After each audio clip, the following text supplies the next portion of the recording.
আমরা আল্লাহর পবিত্র নামে শুরু করছি। আমরা তার প্রশংসা ও মহিমা ঘোষণা করছি, যেভাবে তার প্রশংসা ও মহিমা ঘোষণা করা উচিত, এবং আমরা তার সকল সম্মানিত রাসূলদের উপর শান্তি ও বরকতের জন্য দোয়া করছি, এবং বিশেষ করে তাদের মধ্যে সর্বশেষ মহিমান্বিত নবী মুহাম্মদ সাল্লাল্লাহু আলাইহি ওয়াসাল্লামের উপর।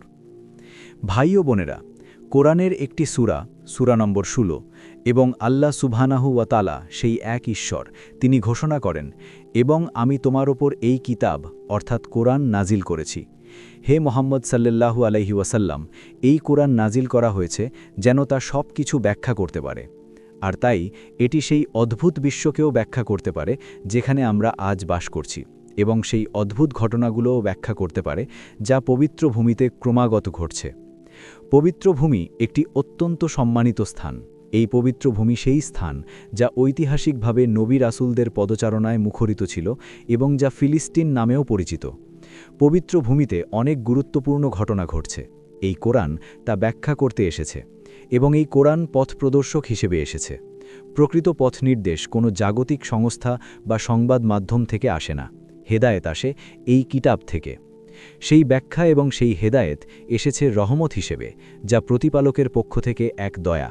আর যাদের বিচক্ষণতা ও প্রজ্ঞা আছে এবং যারা আল্লাহর কিতাব অধ্যয়ন করার চেষ্টা করে এবং সেই ব্যাখ্যা এবং হেদায়েত অনুসন্ধান করে, তারপর তা গ্রহণ করে এবং নিজেদের জীবনে প্রয়োগ করে, তাদের জন্য রয়েছে বুশরা অর্থাৎ সুসংবাদ। তারা তা বুঝতে পারবে যা অন্যরা পারে না।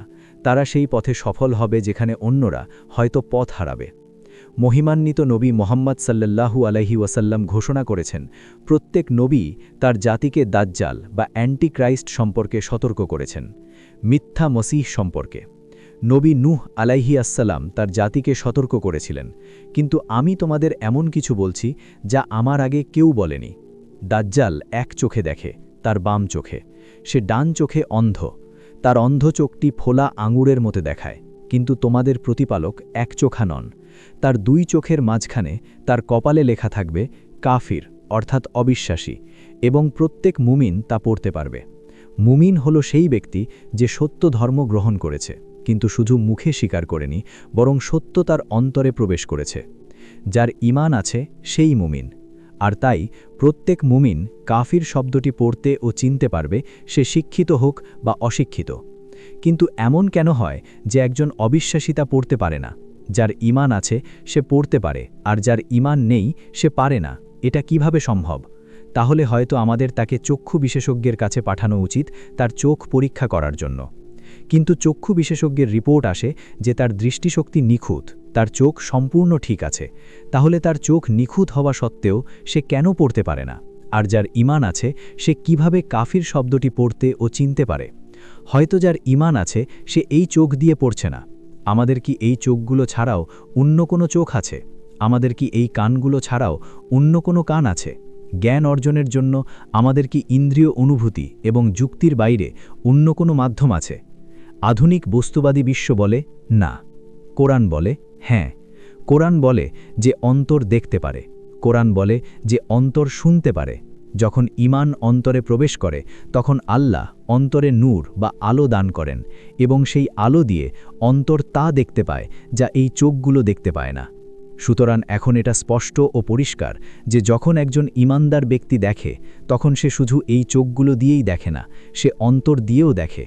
আর এখন এটাও স্পষ্ট যে যখন দাজ্জাল তার বাম চোখ দিয়ে দেখে, তখন তা বাহ্যিক দৃষ্টির প্রতীক, আর যখন দাজ্জাল ডান চোখে অন্ধ, তখন তা তার অভ্যন্তরীণ বা আধ্যাত্মিক অন্ধত্বের প্রতীক। এই ভূমিকার মাধ্যমে আমরা বুঝতে পারি যে যখন আমরা দাজ্জালের বিষয় নিয়ে আলোচনা করি, তখন এতে অনেক প্রতীকী অর্থ জড়িত, ধর্মীয় প্রতীকীবাদ, যার ব্যাখ্যা করা প্রয়োজন। পূর্ববর্তী আলোচনায় আমরা একটি ঐশ্বরিক প্রতিশ্রুতি সম্পর্কে জেনেছিলাম, যা বনি ইসরায়েল জাতিকে জানানো হয়েছিল যে আল্লাহ একজন নবী পাঠাবেন যিনি আল মসিহ বা মসিহ নামে পরিচিত হবেন, এবং যিনি ন্যায় বিচারের সাথে বিশ্ব শাসন করবেন। নবী মুহাম্মদ সাল্লাল্লাহু আলাইহি ওয়াসাল্লাম এটি নিশ্চিত করলেন, তিনি ন্যায় বিচারের সাথে বিশ্ব শাসন করবেন এবং সেই শাসন হবে চিরস্থায়ী। কিন্তু যখন ঈসা মরিয়মের পুত্র এলেন, তখন তৎকালীন কিছু মানুষ তাকে প্রত্যাখ্যান করল। তারা মসিহকে কেন প্রত্যাখ্যান করল? উত্তর হল, কারণ আল্লাহ তাদের পরীক্ষা করছিলেন এবং যেহেতু তারা কেবল বাহ্যিক চোখ দিয়ে দেখছিল, তাই তারা পরীক্ষায় ফের করল। তারা তার জন্ম নিয়ে প্রশ্ন করেছিল। যদি তারা দুই চোখ দিয়ে দেখত, অর্থাৎ অন্তরের চোখ দিয়ে দেখত, তাহলে তারা জানত যে এই শিশুর ক্ষেত্রে বাস্তবতা এবং যা দেখা যাচ্ছিল তা সম্পূর্ণ বিপরীত ছিল। তারা জানত যে তার মা একজন পবিত্রা নারী ছিলেন, কিন্তু তারা অন্তরের চোখ দিয়ে দেখেনি। এবং আজকের আলোচনা আমাদের মনে করিয়ে দেয় যে আমরা যদি অন্তরের চোখ দিয়ে না দেখি, তাহলে আমরা বিভিন্নভাবে প্রতারিত হব। যা তারা জানত না এবং কোরআন নাজিল হওয়া পর্যন্ত কেউই জানত না, তা হল তারা তাকে হত্যা করতে পারেনি, বরং যা দেখা যাচ্ছিল এবং যা বাস্তবতা ছিল তা ছিল সম্পূর্ণ বিপরীত। আল্লাহ তাকে নিজের কাছে তুলে নিয়েছেন এবং একদিন তিনি ফিরে আসবেন, আর যখন তিনি ফিরে আসবেন তিনি ন্যায় বিচারের সাথে বিশ্ব শাসন করবেন।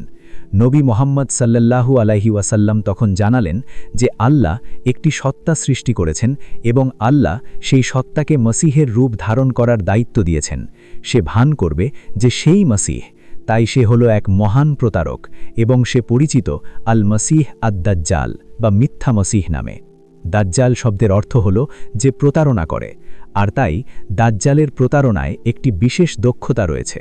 দাজ্জালের সাথে সম্পর্কিত সবকিছুর ক্ষেত্রেই যা দেখা যায় এবং যা বাস্তবতা তা একে অপরের বিপরীত। দাজ্জাল যদি সফলভাবে আসল মসিহের রূপ ধারণ করতে চায়, তাহলে তাকে এমন একটি ব্যবস্থা তৈরি করতে হবে যা দেখে মনে হবে সে বিশ্বকে শাসন করছে এবং তার শাসন চিরস্থায়ী। কেবল তখনই সে নিজেকে মসিহ বলে দাবি করতে পারবে। নবীর একজন সাহাবী তামিম দারি রাদিয়াল্লাহু একটি আশ্চর্য ঘটনার বর্ণনা দিয়েছেন। তিনি ও তার সঙ্গীরা ঝড়ের কবলে পড়ে একটি দ্বীপে পৌঁছান। সেখানে তারা এক অদ্ভুত প্রাণীর দেখা পান এবং পরে শিকল দিয়ে বাঁধা এক ব্যক্তির সাথে তাদের কথা হয়। সেই ব্যক্তি ছিল দাজ্জাল এবং সে জানিয়েছিল যে তার বের হওয়ার সময় ঘনিয়ে এসেছে। এই ঘটনা থেকে আমরা জানতে পারি যে দাজ্জালের মিশন নবী মোহাম্মদ সাল্লাল্লাহু আলাইহি ওয়াসাল্লামের যুগ থেকেই শুরু হয়েছে। নবী বলেছেন যে যখন দাজ্জালকে মুক্তি দেওয়া হবে, তখন সে পৃথিবীতে 40 দিন থাকবে। একটি দিন হবে 1 বছরের মতো, একটি দিন 1 মাসের মতো, একটি দিন 1 সপ্তাহের মতো এবং বাকি দিনগুলি সাধারণ দিনের মতো হবে। এই সময়কালগুলি প্রতীকী।